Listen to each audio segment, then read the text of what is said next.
মা, মা তুমি আমার সবচেয়ে প্রিয় মানুষ। আমি সবচেয়ে বেশি তোমায় ভালোবাসি। তুমি আমার কাছে ভগবান, দেবী। তুমি সবাইকে বলে দাও মা, তুমি সবাইকে বলে দাও এই খারাপ কাজ তুমি করতে পারো না করতে। তুমি দয়া করে বলো মা। দেখো, এই কথা তো সত্যি। আমি জানি আমার মা এই কাজ করতে পারে না। না, পারে না। আমি বিশ্বাস করি না আমার মা এত খারাপ কাজ করতে পারে না। ওরে দীপু, এভাবে বলিস না। পণ নিলে কি কেউ খারাপ মানুষ হয়ে যায়? হ্যাঁ, হয়ে যায়, খারাপ মানুষই হয়ে যায়।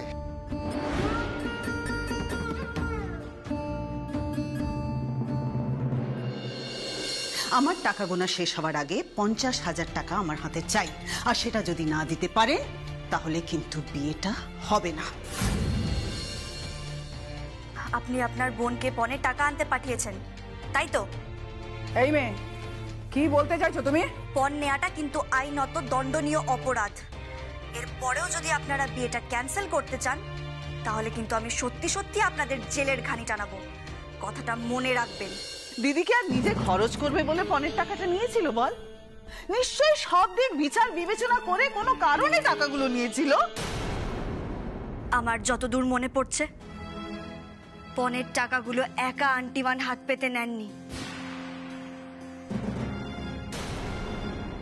হাত আপনিও বাড়িয়েছিলেন আন্টি টু।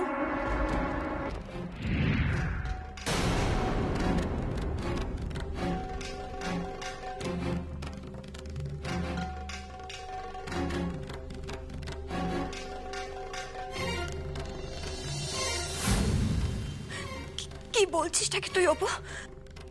আমার বিয়েতে বাবাকে পণ দিতে হয়েছিল? হ্যাঁ দিদি ভাই, বাবাকে পণ দিতে হয়েছিল।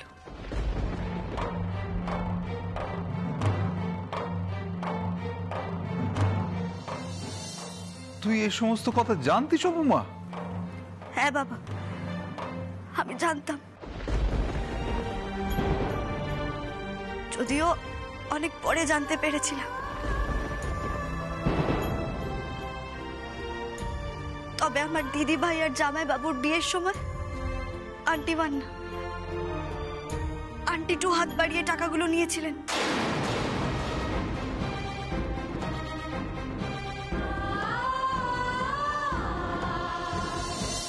আমার বাবাকে গিয়ে আন্টি টু বলেছিলেন যদি আমরা পরের টাকাগুলো দিতে না পারি তাহলে আমার দিদি ভাইয়ের বিয়ে এই বাড়িতে হবে না।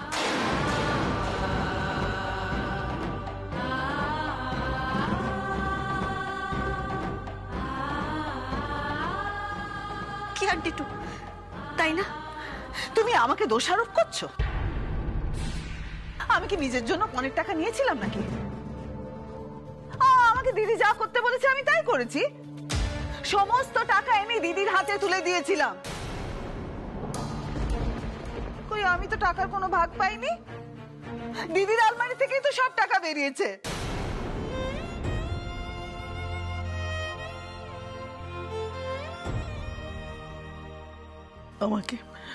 আমাকে তোমরা সবাই ভুল বুঝো না গো। না, ভুল আগে বুঝেছিল, এখন ঠিকটা বুঝেছে। তুমি যা তাই বুঝেছে। কেন নিয়েছিলে পণ?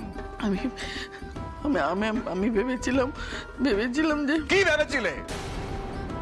আমি জানি বাবা, আমি জানি আন্টিমান পণ নিয়েছিলেন, কিন্তু কেন টাকাগুলো নিয়েছিলেন একবার সেটা বলার সুযোগ ওনাকে দেয়া হোক। ঠিক আছে, তুই যখন বলছিস বলুক অবলা, কেন নিয়েছিল পণ বলুক। আমি ভেবেছিলাম আমার বিয়ের সময় আমার বাপের বাড়ি থেকে আনা টাকা গয়না সবই তো তোমার ব্যবসার কাজে লেগে গেছে। তাই বৌমাদের বাপের বাড়ি থেকে যে টাকা আমি নিয়েছি সেই টাকাগুলো আমার কাছে গচ্ছিত থাকবে। পরে হয়তো সংসারে কাজে লাগলো, কি ছেলেদের কোনো দরকারে লাগলো, কি বৌমাদের কোনো দরকারে লাগলো। তাই আমাদের পরিবার এতটাই ভিখিরি যে বৌমাদের প্রয়োজন হলে সে টাকা আমরা খরচ করতে পারবো না? আমার ছেলেরা সব উপার্জনহীন, সব মেরুদণ্ডহীন। আমরা তো কিছু জানতামই না বাবা। সেটাই তো, তোমাদের না জানিয়ে তোমাদের মা তোমাদের তার পাপের ভাগীদার করেছে।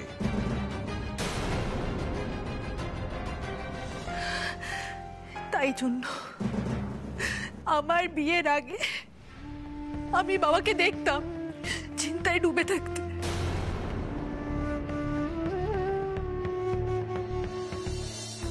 আমার বাবা না ঘুমোতো না, জানো, দু চোখের পাতা এক করতে পারতো না। তখন আমি ভাবতাম এত বড় বাড়িতে বিয়ে হচ্ছে, তাও কেন বাবা এত চিন্তিত, কেন? আমার বাবাকেও না আমার বিয়ের সময় দেখতাম সারাক্ষণ কেমন যেন একটা দুশ্চিন্তার মধ্যে থাকতো। সত্যি আমাদের মেঘা বর্ষার জীবনে যেন এরকমটা না ঘটে।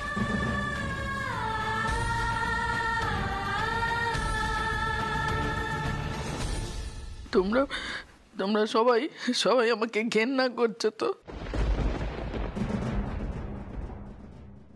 ঘেন্না করতে যাবে কেন? কেউ তোমাকে ঘেন্না করছে না। ছেলের বিয়েতে এরকম পণ সবাই নিয়ে থাকে। হ্যাঁ তাই তো, আর কত টাকাই বা নিয়েছে? এটা নিয়ে এত চেঁচামেচি করার কি আছে আমি তো বুঝতে পারছি না। সত্যি আমি আমি বুঝতে পারছি না, ইদানিং আমাদের বাড়িতে এটা হয়েছে, সমস্ত বিষয় বাড়াবাড়ি। পণ নিয়েছে, বেশ করেছে। না, বেশ করেননি। আন্টিওয়ান অন্যায় করেছেন। আমি সেদিনও ওনার পণ্যকে সমর্থন করিনি, আর আজও করি না। কিন্তু তাও আজ আমি আমার আন্টিওয়ানের পাশে দাঁড়াচ্ছি, কারণ উনি বদলে গেছেন।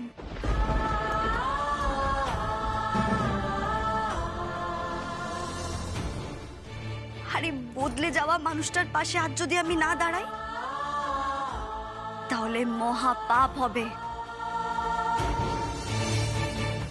বিশ্বাস করো সোনামা, তোমাদের বাবার কাছ থেকে নেওয়া টাকার এক কানা করি আমি খরচা করিনি। কিছু টাকা আমি ব্যাংকে রেখে এসেছি, আর কিছু টাকা বাড়ির আলমারিতে ছিল।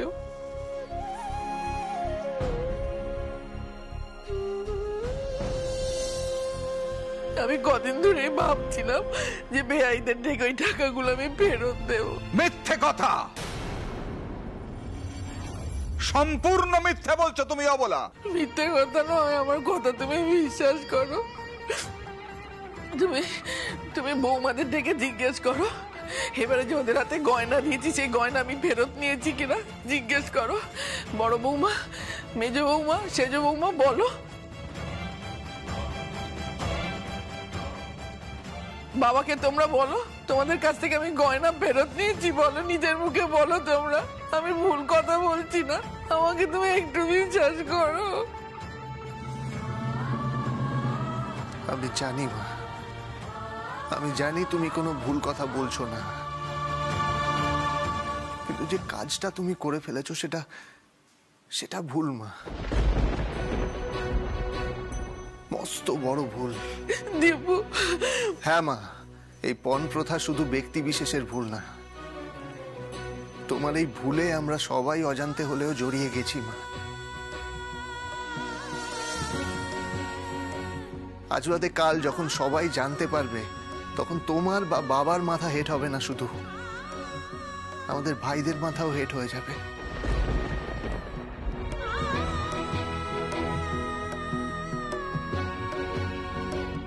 আমার খুব লজ্জা করছে মা। বাবা, আমরা সবাই তোমাকে যে আসনে বসিয়েছিলাম, পণ নিয়ে তুমি সেই আসন থেকে নিজেই নেমে গেলে মা।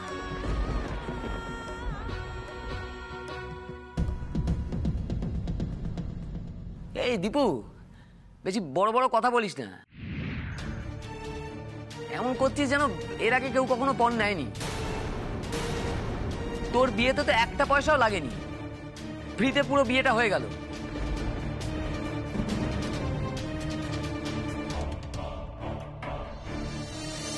বিয়েতে কি কোনো পয়সা কড়ি লাগে না? তাই সেই পয়সাটা যদি মেয়ের বাবা দিয়ে থাকে তাই কি এমন সমস্যা হয় তাতে? চাপ!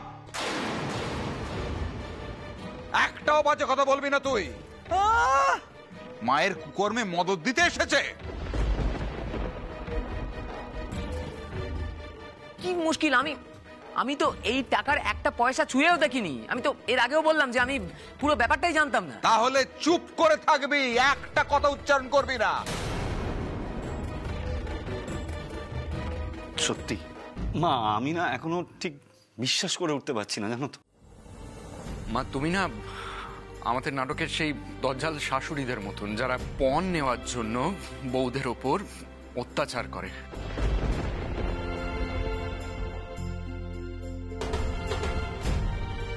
আমি তো তোমার শিক্ষায় বড় হয়েছি মা।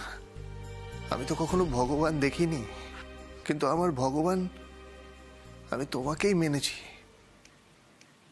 তুমি আমার ভগবান মা। জানো তো মা, ভগবান তো কখনো আমাদের কাছে আসতে পারে না, আমাদের কাছে এসে আমাদের আগলে রাখতে পারে না। সেই জন্য না উনি মা সৃষ্টি করেছেন। কিন্তু তুমি তো কখনো বৌদিদেরই মা হয়ে উঠতে পারোনি মা। বৌদিরা বৃথাই তোমাকে মা বলে ডাকে। তুমি শুধু সন্তানের জন্ম দিয়েছ, মা হয়ে উঠতে পারোনি।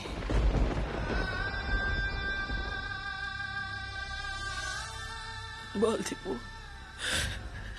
বল, যা পারিস বল, যা মনে আসে তাই বল।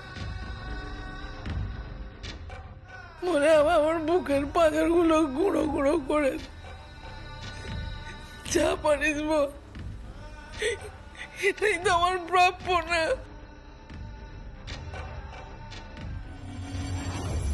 দেখ কেমন লাগে অবলা মুখার্জি।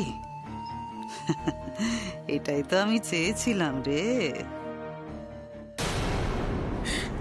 বলো আমাকে, বলো আমাকে কি মাসুল দিতে হবে বলো। আমি তোমার সঙ্গে কোনো কথা বলতে চাই না, আমার কিছু ভালো লাগছে না। আমার এই মুহূর্তে ইচ্ছে করছে যে আমার এই স্ত্রী ত্যাগ করে, পরিবার ত্যাগ করে, সংসার ত্যাগ করে আমি গৃহত্যাগী হই।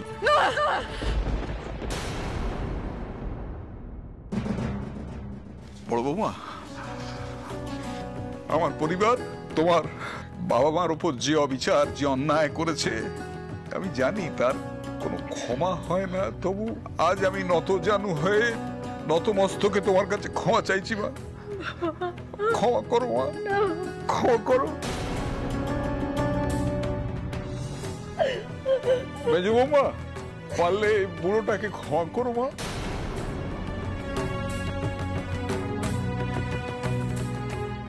সেজ বৌমা, তোমার তো পায়ে ধরে আমার ক্ষমা চাওয়া উচিত। বাবা। হ্যাঁ মা, হ্যাঁ, কারণ আমার পরিবারের চাহিদা মেটাতে তোমার দিন আনা দিন খাওয়া বাবাকে কি কষ্ট ভোগ করতে হয়েছে মা। এই লজ্জা তো রাখা যায় না মা। আমি যাব মা, আমি বৌমাদের প্রত্যেকের বাড়ি গিয়ে তাদের বাবা মার পা ধরে ক্ষমা চাইবো। ক্ষমা করে দাও না বাবা। তুই ক্ষমা চাইছিস?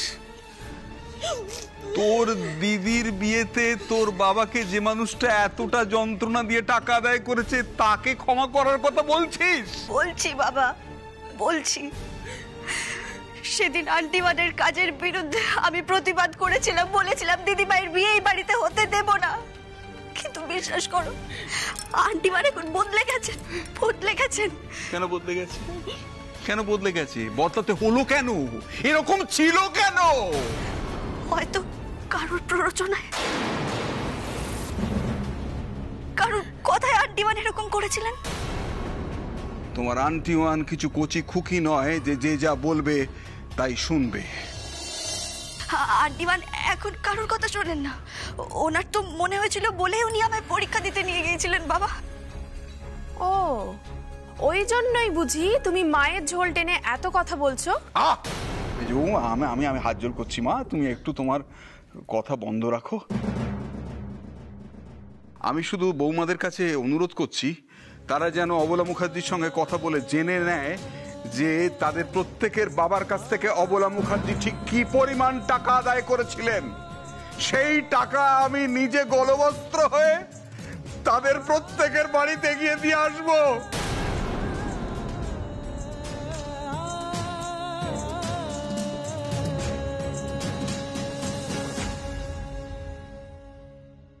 উফ, কেস একেবারে জমে ক্ষীর।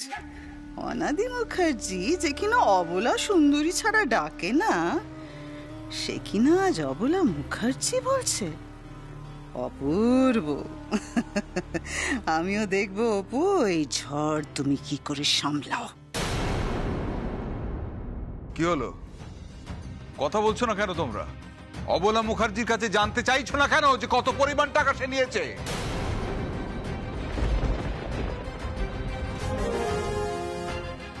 বাবা, আন্টিওয়ানকে ক্ষমা করে দাও না বাবা। তুই ক্ষমা করতে পারিস, আমি ক্ষমা করতে পারি না।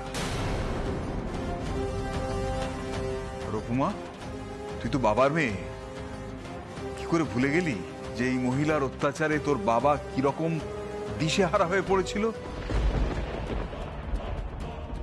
তার জীবনের উপর দিয়ে কি ঝড় বয়ে গেছিল? আমি জানি বাবা, আমার বাবা পেনশন ফান্ড থেকে অ্যাডভান্স টাকা তুলেছে, কত কিছু বন্ধক রেখেছে। সেই জন্যই তো আমি বাবার পাশে দাঁড়াতে চাইতাম, চাকরি করতে চাইতাম, যাতে আমি আবার পাশে দাঁড়াতে পারি।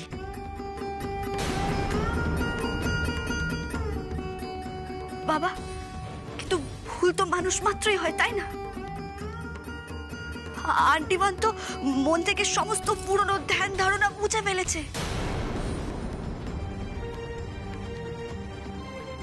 একদম নতুন মানুষ হয়ে উঠেছে আমার আন্টিওয়ান। ঠিক ঠিক ঠিক, তোর আন্টিওয়ান একেবারে নতুন মানুষ, একেবারে ব্র্যান্ড নিউ যাকে বলে। যে লোভী অবলা মুখার্জিকে আমি কোনোদিন চিনতাম না, আজ চিনলাম। আজ থেকে আমার জীবনে তোমার মতো মিথ্যাবাদী মহিলার কোনো স্থান নেই।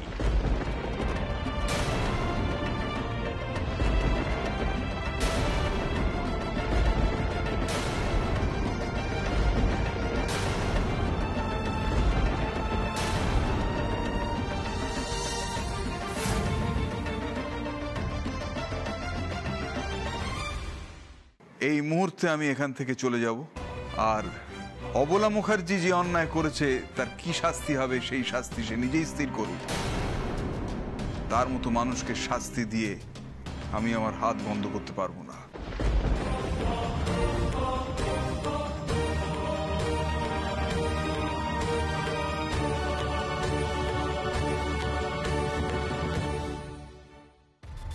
এবার আমি সুযোগ বুঝে জামাইবাবুর মনের কাছে পৌঁছব।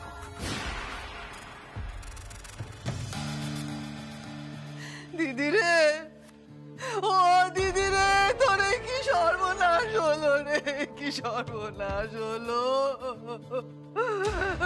বৌমারা, ও বৌমারা, তোমরা আমার দিদিকে খারাপ ভেবো না গো। আমার দিদি অতটাও খারাপ মানুষ নয়, আমার দিদি ভালো। ও দিদি রে, দিদি রে, তোর কি হবে রে? হায় ভগবান, জামাই বাবু তো গৃহত্যাগী হলো রে, তোর কি হবে বল? কিচ্ছু হবে না। হবে হবে, দিদিকে যে জামাই বাবু ত্যাগ করলো। হায় কপাল। না, বাবা আন্টিওয়ানকে একদিন ঠিক ক্ষমা করে দেবেন। আমার আন্টিওয়ান বদলে গেছেন, একদম বদলে গেছেন।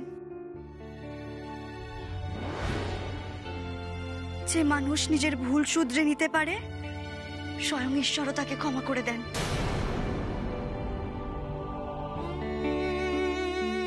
কোথায় যাচ্ছেন আন্টিওয়ান? ভয় নেই তোমাদের, আমি আত্মহত্যা করব না। তোমাদের বাপের বাড়ি থেকে পণ নিয়ে আমি একবার পাপ করেছি। আত্মহত্যা করে সে পাপের বোঝা আমি আর বাড়াবো না।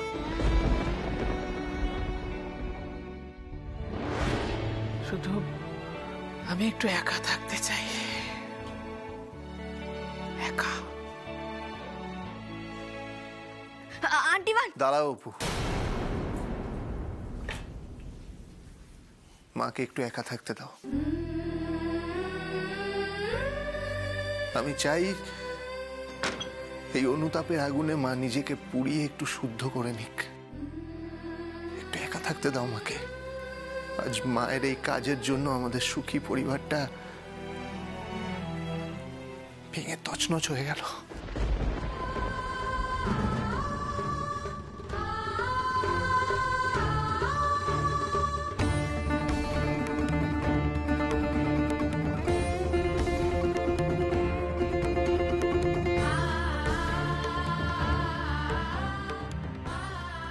আমাদের এই সুন্দর পরিবারটা ভেঙে যাবে সেটা অপু কিছুতেই হতে দেবে না। এই চরম অশান্তির জন্য ভেঙে যাওয়া পরিবারের ভাঙনের গায়ে সুখ, শান্তি ও ভালোবাসার আঠা লাগিয়ে সমস্ত ভাঙন জুড়ে দেবে এই অপু। এটা অপুর প্রমিস।